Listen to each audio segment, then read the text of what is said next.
ನಮಸ್ಕಾರ ಸ್ನೇಹಿತರೆ, ಎಲ್ಲರಿಗೂ SR TV ಕನ್ನಡ ಚಾನಲ್ಗೆ ಸ್ವಾಗತ. ಈ ತಿಂಗಳ 11ರಂದು ಬರುತ್ತಿರುವಂಥ ಮಾರ್ಗಶಿರ ಅಮಾವಾಸ್ಯೆಯೇ 2024ರಲ್ಲಿ ಬರುತ್ತಿರುವಂಥ ಮೊಟ್ಟ ಮೊದಲನೇ ಅಮಾವಾಸ್ಯೆ. ಗಂಡು ಮಕ್ಕಳು ಇರುವವರು ರಾತ್ರಿ 9:45 ಈ ಪರಿಹಾರ ಮಾಡಬೇಕಾಗುತ್ತದೆ. ನಿಮ್ಮ ಮಗನ ಜೀವನದಲ್ಲಿ ಖಂಡಿತ ಅಭಿವೃದ್ಧಿ ನೋಡುತ್ತೀರಿ. ಹಾಗೆ ಅವರ ಮೇಲಿರುವಂಥ ನರದೃಷ್ಟಿ, ನಕಾರಾತ್ಮಕ ಶಕ್ತಿಗಳ ಪ್ರಭಾವ ಎಲ್ಲವೂ ಕೂಡ ತೊಲಗಿ ಹೋಗುತ್ತದೆ. ಹಾಗೆ ಅವರು ಜೀವನದಲ್ಲಿ ಎಷ್ಟೋ ಸಾಧನೆ ಕೂಡ ಮಾಡುತ್ತಾರೆ. ಒಂದು ವೇಳೆ ನಿಮ್ಮ ಮಗ ಕೆರಿಯರ್ ಪರವಾಗಿ ಅವಕಾಶಗಳಿಗೆ ಎದುರು ನೋಡುತ್ತಿದ್ದರೆ, ಅಥವಾ ನಿಮ್ಮ ಮಗ ದೀರ್ಘಕಾಲ ಅನಾರೋಗ್ಯದಿಂದ ಬಳಲುತ್ತಿದ್ದರೆ, ಅಥವಾ ವಿದ್ಯಾಭ್ಯಾಸದಲ್ಲಿ ಹಿಂದೆ ಉಳಿದಿದ್ದರೂ ಕೂಡ ಈ ಒಂದು ಚಿಕ್ಕ ಪರಿಹಾರ ಮಾಡುವುದರಿಂದ ಆ ಸಮಸ್ಯೆಗಳೆಲ್ಲ ಹೊರಟು ಹೋಗುತ್ತದೆ. ನಿಮ್ಮ ಕುಟುಂಬಕ್ಕೆ ಶ್ರೇಯಸ್ಸು ಕಲಗುತ್ತದೆ. ಹಾಗೆ ನಿಮ್ಮ ಮಗನ ಜೀವನದಲ್ಲೂ ಅಭಿವೃದ್ಧಿ ನೀವು ಕಾಣುತ್ತೀರಿ. ಹಾಗಾದರೆ ಮಾರ್ಗಶಿರ ಅಮಾವಾಸ್ಯೆಯಲ್ಲಿ ಯಾವ ಪರಿಹಾರ ಮಾಡಿದರೆ ಇಷ್ಟೆಲ್ಲ ಲಾಭ ಸಿಗುತ್ತದೆ ಎಂದು ಈ ವಿಡಿಯೋದಲ್ಲಿ ತಿಳಿದುಕೊಳ್ಳೋಣ. ಆದರೆ ಅದಕ್ಕೂ ಮುಂಚೆ ನೀವಿನ್ನೂ ನಮ್ಮ ಚಾನಲನ್ನು ಸಬ್ಸ್ಕ್ರೈಬ್ ಮಾಡಿಕೊಂಡಿಲ್ಲ ಅಂದರೆ ಖಂಡಿತ ಈಗಲೇ ಸಬ್ಸ್ಕ್ರೈಬ್ ಮಾಡ್ಕೊಳ್ಳಿ. ಹಾಗೆ ಹೊಸ ವಿಡಿಯೋ ನೋಟಿಫಿಕೇಷನ್ಸ್ಗಾಗಿ ಪಕ್ಕದಲ್ಲಿರೋ ಬೆಲ್ ಐಕಾನ್ ಕ್ಲಿಕ್ ಮಾಡ್ಕೊಳ್ಳೋದನ್ನು ಮಾತ್ರ ಮರೆಯಬೇಡಿ. ಇನ್ನು ವಿಷಯಕ್ಕೆ ಬಂದರೆ, ಈ ತಿಂಗಳ 11ನೇ ತಾರೀಕಿನಂದು ಮಾರ್ಗಶಿರ ಅಮಾವಾಸ್ಯೆ ಬರಲಿದೆ. ಹಾಗೆ 2024ನೇ ವರ್ಷದಲ್ಲಿ ಬರುತ್ತಿರುವಂಥ ಮೊಟ್ಟ ಮೊದಲ ಅಮಾವಾಸ್ಯೆ ಇದಾಗಿದೆ. ವರ್ಷದಲ್ಲಿ ಬರುತ್ತಿರುವ ಮೊದಲನೇ ಅಮಾವಾಸ್ಯೆ ಆಗಿರುವುದರಿಂದ ಈ ಅಮಾವಾಸ್ಯೆಗೆ ಎಷ್ಟೋ ಪ್ರಾಮುಖ್ಯತೆ ಇದೆ. ನಾವು ಸಾಧಾರಣವಾಗಿ ಪರಿಹಾರಗಳನ್ನೆಲ್ಲ ಅಮಾವಾಸ್ಯೆಯ ದಿನ ಅಥವಾ ತಿಥಿ ದಿನದಂದು ಮಾಡಿಕೊಳ್ಳುತ್ತೇವೆ. ಇದು ಮೊದಲನೇ ಅಮಾವಾಸ್ಯೆ ಆಗಿರುವುದರಿಂದ ಇದಕ್ಕೆ ಎಷ್ಟೋ ಶಕ್ತಿ ಇದೆ.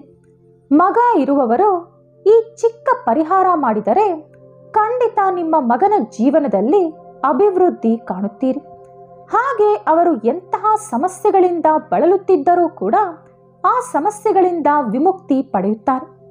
ಒಂದು ವೇಳೆ ನಿಮ್ಮ ಮಕ್ಕಳು ಚಿಕ್ಕವರಾಗಿದ್ದರೆ ಅಂತೂ ಅವರನ್ನು ಬೆಳೆಸುವುದು ತುಂಬಾನೇ ಕಷ್ಟ. ಯಾಕಂದರೆ ಅತಿಯಾಗಿ ಮುದ್ದಾಡಿದರೂ ಕೂಡ ಅವರು ಮಾತು ಕೇಳುವುದಿಲ್ಲ. ಗದರಿದರು, ಸ್ಟ್ರಿಕ್ಟ್ ಆಗಿ ಬೆಳೆಸಿದರೂ ಕೂಡ ಮಾತು ಕೇಳಲ್ಲ. ಇಂತಹ ಪರಿಸ್ಥಿತಿಯಲ್ಲಿ ತಂದೆ ತಾಯಿಗಳು ಗೊಂದಲಕ್ಕೆ ಒಳಗಾಗುತ್ತಾರೆ. ಸಂತಾನ ಅನ್ನುವುದು ನಾವು ಪೂರ್ವಜನ್ಮದಲ್ಲಿ ಮಾಡಿದಂಥ ಪುಣ್ಯದಿಂದಲೇ ಕಲಗುತ್ತದೆ ಎಂದು ನಮ್ಮ ಜ್ಯೋತಿಷ್ಯ ಶಾಸ್ತ್ರ ಹೇಳುತ್ತಿದೆ.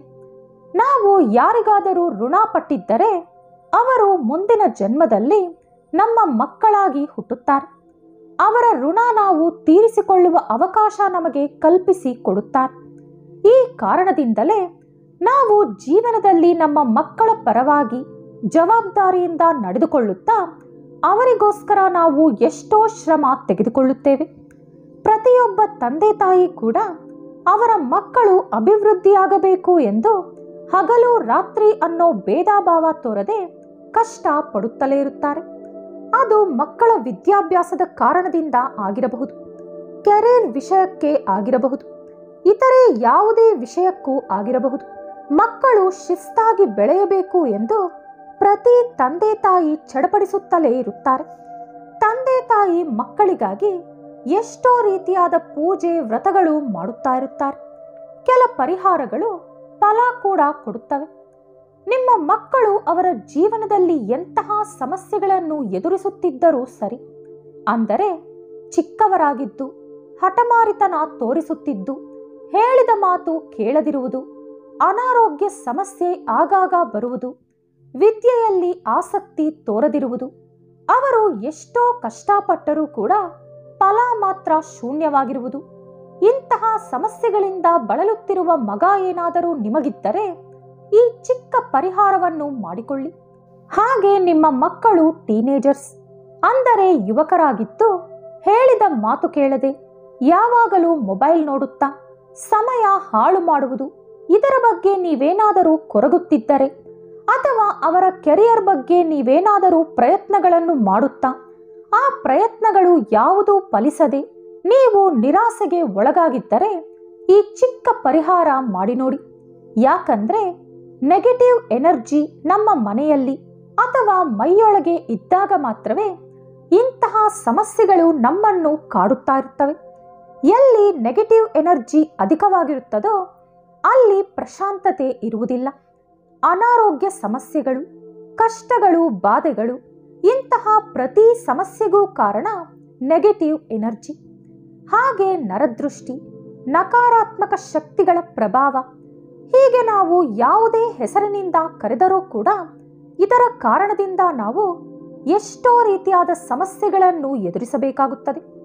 ಅಂದರೆ ಒಬ್ಬ ಮನುಷ್ಯನ ನೋಟಕ್ಕೆ ಅಷ್ಟೊಂದು ಪ್ರಭಾವ ಇದೆ. ಮುಖ್ಯವಾಗಿ ನಿಮ್ಮ ಮಗ ಇಂತಹ ಸಮಸ್ಯೆಗಳಿಂದ ಬಳಲುತ್ತಿದ್ದರೆ ಅಂದರೆ ಅರ್ಥ ಅವರ ಮೇಲೆ ಯಾರೋ ಅಸೂಯೆ ಪಡುತ್ತಿದ್ದಾರೆ. ಹೊಟ್ಟೆ ಕಿಚ್ಚು, ಅಸೂಯೆ ತುಂಬಿರುವಂಥ ನೋಟದಿಂದ ಅವರನ್ನು ನೋಡುತ್ತಿದ್ದಾರೆ ಎಂದು ಅರ್ಥ. ಹಾಗಾಗಿ ನಿಮ್ಮ ಮಗ ಆ ಎಲ್ಲ ಸಮಸ್ಯೆಗಳಿಂದ ಹೊರಬಂದು ಅಭಿವೃದ್ಧಿಯ ಕಡೆ ಹೆಜ್ಜೆ ಹಾಕಬೇಕು ಅಂದರೆ, ನೀವು ಅವರನ್ನು ಆ ಕಷ್ಟದಿಂದ ವಿಮುಕ್ತಿಗೊಳಿಸಬೇಕು ಅಂದರೆ ಖಂಡಿತ ನೀವು ಈ ಪರಿಹಾರ ಮಾಡಲೇಬೇಕು. ಮುಖ್ಯವಾಗಿ 2024ರಲ್ಲಿ ಬರುತ್ತಿರುವಂಥ ಮೊದಲನೇ ಅಮಾವಾಸ್ಯೆ ಇದಾಗಿರುವುದರಿಂದ ಆ ದಿನ ಅಂದರೆ ಈ ತಿಂಗಳ 11ನೇ ತಾರೀಕಿನಂದು ರಾತ್ರಿ 9:45 ಒಳಗೆ ಯಾವಾಗ ಬೇಕಾದರೂ ಈ ಪರಿಹಾರ ಮಾಡಬಹುದು. ಈ ಸಮಯ ದಾಟಿದ ಮೇಲೆ ಮಾತ್ರ ಇದನ್ನು ಮಾಡುವಂತಿಲ್ಲ, ಪ್ರಯೋಜನ ಇರುವುದಿಲ್ಲ. ಬದಲಾಗಿ ಇನ್ನೂ ಕೆಟ್ಟ ಪ್ರಭಾವ ಉಂಟಾಗುತ್ತದೆ. ಈ ಪರಿಹಾರ ಯಾವ ರೀತಿ ಮಾಡುವುದು ಎಂದು ಈಗ ನೋಡೋಣ. ಮೊದಲು ನೀವು ಮನೆಯಿಡೀ ಶುಭ್ರಗೊಳಿಸಬೇಕು. ಅಮಾವಾಸ್ಯೆಯ ದಿನ ಕೂಡ ನೀವು ಮನೆಯಲ್ಲಿ ಪೂಜೆ ಮಾಡಿದರೆ ತುಂಬಾನೇ ಒಳ್ಳೆಯದು. ಯಾಕಂದ್ರೆ ಅಮಾವಾಸ್ಯೆಯ ದಿನದಂದು ದುಷ್ಟ ಶಕ್ತಿಗಳ ಪ್ರಭಾವ ಅಧಿಕವಾಗಿರುತ್ತದೆ. ಹಾಗಾಗಿ ನಾವು ಮನೆ ಶುಭ್ರಪಡಿಸಿ ಪೂಜೆ ಮಾಡಿದರೆ ದುಷ್ಟ ಶಕ್ತಿಯ ಬದಲು ಪಾಸಿಟಿವ್ ಎನರ್ಜಿ ಅಂದರೆ ಸಕಾರಾತ್ಮಕ ಶಕ್ತಿ ನಮ್ಮ ಮನೆಯಿಡೀ ವ್ಯಾಪಿಸುತ್ತದೆ. ಹಾಗಾಗಿ ದೀಪಾರಾಧನೆ ತಪ್ಪದೇ ಮಾಡಿ. ನಿಮ್ಮ ಇಷ್ಟ ದೈವವನ್ನು ಪೂಜಿಸಿ. ಮನೆ ಒರೆಸುವ ನೀರಿನಲ್ಲಿ ಸ್ವಲ್ಪ ಕಲ್ಲುಪ್ಪು ಬೆರೆಸಿ ಮನೆ ಒರೆಸಿದರೆ ಮನೆಯಲ್ಲಿರುವಂಥ ದುಷ್ಟಶಕ್ತಿ ಹೊರಗಡೆ ಓಡಿ ಹೋಗುತ್ತದೆ. ಇನ್ನು ಗಂಡು ಮಕ್ಕಳು ಇರುವವರು 11 ಅರಳಿ ಮರದ ಎಲೆಗಳನ್ನು ತಂದು ಶುಭ್ರವಾಗಿ ತೊಳೆದು ಅದಕ್ಕೆ ಅರಿಶಿಣ ಕುಂಕುಮದಿಂದ ಬೊಟ್ಟಿಟ್ಟು ಅದನ್ನು ನಿಮ್ಮ ಮನೆ ಬಾಗಿಲಿಗೆ ತೋರಣವಾಗಿ ಕಟ್ಟಬೇಕು. ಅದರ ನಂತರ ನಿಮ್ಮ ಗಂಡು ಮಕ್ಕಳೆಲ್ಲರನ್ನೂ ಪೂರ್ವದ ಕಡೆ ಮುಖ ಮಾಡಿ ಕೂರಿಸಬೇಕು. ಅದರ ನಂತರ ಒಂದು ಹಿತ್ತಾಳೆ ಪ್ಲೇಟ್ ಅಥವಾ ಸ್ಟೀಲ್ ಪ್ಲೇಟ್ ತೆಗೆದುಕೊಂಡು ಸ್ವಲ್ಪ ನೀರು ಹಾಕಿ ಅದರಲ್ಲಿ ಕುಂಕುಮ ಬೆರೆಸಬೇಕು. ಆ ನೀರಿನಿಂದ ಅವರಿಗೆ ದೃಷ್ಟಿ ತೆಗೆಯಬೇಕು. ಎಡಗಡೆಯಿಂದ ಬಲಗಡೆಗೆ 3 ಸಾರಿ ತಿರುಗಿಸಿ ದೃಷ್ಟಿ ತೆಗೆದು ಅನಂತರ ಆ ನೀರಿನಿಂದ ನಿಮ್ಮ ಮಗನ ಹಣೆಗೆ ಒಂದು ಬೊಟ್ಟಿಟ್ಟು ಆ ನೀರನ್ನು ಯಾರೂ ತುಳಿಯದಿರುವಂಥ ಪ್ರದೇಶದಲ್ಲಿ ಚೆಲ್ಲಿ ಬನ್ನಿ.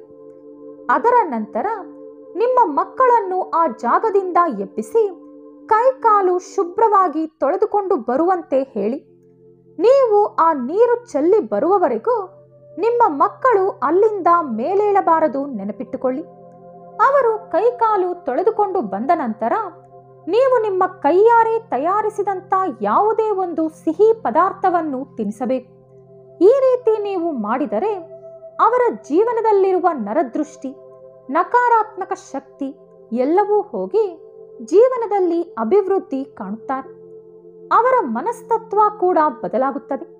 ಈ ಪರಿಹಾರ ಮಾತ್ರ ತಪ್ಪದೇ ಮಾಡಿಕೊಳ್ಳಿ. ಈ ವಿಡಿಯೋ ನಿಮಗಿಷ್ಟವಾದಲ್ಲಿ ಲೈಕ್ ಹಾಗೂ ಶೇರ್ ಮಾಡಿ. ಇಂತಹ ಹೆಚ್ಚಿನ ಕುತೂಹಲಕಾರಿ ಮಾಹಿತಿಗಳಿಗಾಗಿ ತಪ್ಪದೇ ನಮ್ಮ ಚಾನೆಲ್ ಅನ್ನು ಸಬ್ಸ್ಕ್ರೈಬ್ ಮಾಡಿಕೊಳ್ಳಿ. ಮತ್ತೊಂದು ಕುತೂಹಲಕಾರಿ ವಿಡಿಯೋದೊಂದಿಗೆ ಪುನಃ ಭೇಟಿಯಾಗೋಣ. ಧನ್ಯವಾದಗಳು.